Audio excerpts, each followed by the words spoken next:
पश्चिम rail motorman association पर अड़ियल रुख अपनाने के आरोप लगे हैं। क्या है पूरी खबर, आइए नजर डालते हैं। इस तरह के हालात उस वक्त होते हैं जब लोकल ट्रेनों को देरी होती है। फिर आपने देखा जब मोटरमैन आंदोलन करते हैं तो पूरी मुंबई ठहरती जाती है। रेल मुंबई की जीवन रेखा है, लेकिन रेल प्रशासन मुंबई वासियों की भावनाओं को ध्यान में नहीं रखता। पिछले साल मई महीने में पश्चिम रेलवे के करीब 450 मोटरमैन ने आमरण अनशन किया था और बीमार पड़ने पर सिक लीव ले लिया था। उसके बाद मुंबई पूरी तरह से थम गई थी। हाई कोर्ट के मुताबिक पश्चिम रेल मोटरमैन एसोसिएशन और रेल प्रशासन से ये कहा गया था कि वो दोनों श्रम कमिश्नर के सामने पक्ष रखकर समस्या हल करें। हमने स्ट्राइक नहीं किया था, हमने खाली पेट काम किया था, उसमें अनशन करके काम किया था। इसलिए कोई मेडिकली अनफिट हो गए तो उन्होंने काम नहीं कर सके, तो इसके लिए गाड़ियां बंद हुई थी। श्रम कमिश्नर ने अपनी रिपोर्ट दी है कि एसोसिएशन स्वैच्छिक मध्यस्थता के लिए तैयार था, जबकि प्रबंधन को मंजूर नहीं था। प्रबंधन के मुताबिक संघ के दावों में कोई औचित्य नहीं है। ये पत्र 29 नवंबर 2010 को लिखा गया, लेकिन रेल मंत्रालय की वजह से ये रिपोर्ट अब तक श्रम कमिश्नर से श्रम मंत्रालय तक तो पहुंची, लेकिन श्रम ट्रिब्यूनल तक नहीं पहुंची, जहां पर ये रिपोर्ट पहुंचना जरूरी है।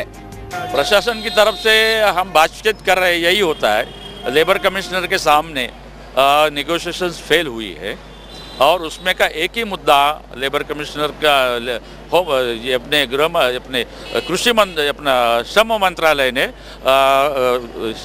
इंडस्ट्रियल ट्रिब्यूनल के सामने रखा है।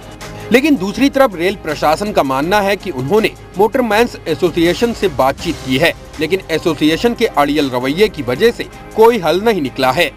वेस्टर्न रेल के मोटरमैन्स को ज्यादा पे स्केल होने के बावजूद भी एसोसिएशन इस मुद्दे को भुनाने की कोशिश कर रही है। जितना मिलना चाहिए था पे कमीशन से वो सब इनको मिल रहा है और 1.5 लाख से ऊपर सैलरी मिल रही है। उनके जो बराबर के लोग हैं, जो कि ड्राइवर्स हैं, जो दूसरी जगह पे गुड्स ट्रेन और दूसरी ट्रेन लेके जाते हैं, वो उनसे ज्यादा काम करते हैं। ठीक है, और वो 12-12 घंटे काम करते हैं, उस साइड स्टेशन पे रहते हैं और अपनी फैमिली के पास भी नहीं पहुंच पाते हैं। उनको भी उतनी सैलरी मिल रही है। तो अगर किसी एक सेगमेंट ये कहे कि हमको ज्यादा सैलरी मिलनी चाहिए और विदाउट एनी रीजन, जो कि पे कमीशन के सामने सारे मोटरमैन गए थे, पे कमीशन सरकार सेट करता है जिसमें जजेस थे, और उन्होंने पूरी इनकी बात और सब चीजें सुन के इनको और बाकी ड्राइवर्स को, ताकि बाकी ड्राइवर्स और ये लोग एक ही जैसे हैं, ठीक है, तो उन्होंने पे कमीशन ने जो स्केल्स दिए सरकार ने, वो सारे स्केल रेलवे ने इन लोग को दे दिए। श्रम कमिश्नर के इस रिपोर्ट से साफ होता है कि अड़ियल रवैया पश्चिम रेल मोटरमैन्स का है या रेल प्रशासन का।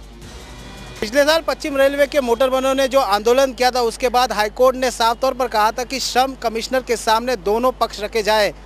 पश्चिम रेलवे के मोटरमैनों की एसोसिएशन ने अपना पक्ष भले ही रखा, लेकिन रेलवे प्रशासन ने अपनी जो सफाई है बिल्कुल नहीं दी, और इसका नतीजा ये है कि पश्चिम रेलवे के मोटरमैन कभी भी आंदोलन कर सकते हैं और उसका नतीजा ये होगा कि आम मुंबईकरों को भुगतना पड़ सकता है। कैमरा पर्सन राजेश के साथ मिलिंद सागरे, TV9।